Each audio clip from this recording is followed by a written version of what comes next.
I'm Stephen Vickers. I've been a supporter of anti-slavery for the best part of 2 decades, and the main passion of my life is that I'm a Baha'i, which tends to have driven me towards realizing what a terrible thing slavery is. It had not occurred to me until about 25 years ago that slavery was not somehow something which was rooted in history and had been dealt with in Victorian times.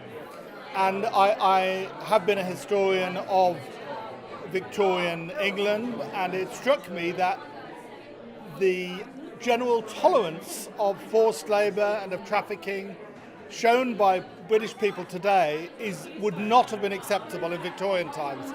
And it seems to me that unless we constantly fight it and we look at every product we use, we look at every treaty we sign, then slavery will creep back, not only here but elsewhere in the world.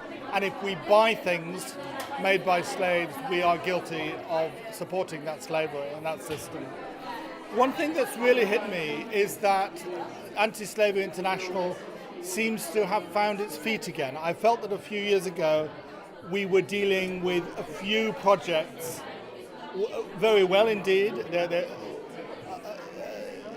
Some of the Western Sahara countries we had projects in, but I felt that we were not really speaking as a whole to the British public. I think we're doing that much better now.